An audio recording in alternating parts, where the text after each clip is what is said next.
येवल्यात परत आज एक पेशंट नायलॉनच्या मांजाने हात कापल्यामुळे हॉस्पिटलला ॲडमिट झाला आहे.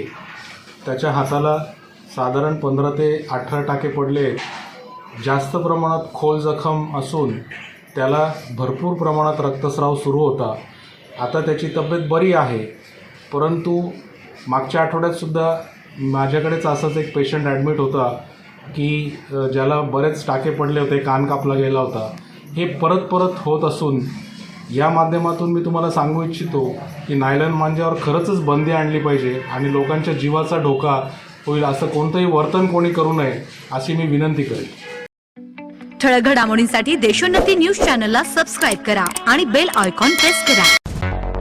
मुंबई, पुणे, नागपूर, मराठवाडा असो का विदर्भ, राजकीय, सामाजिक, शैक्षणिक क्षेत्र असो का क्रीडा, सर्वच घडामोडीचे विश्लेषण पाहायला विसरू नका.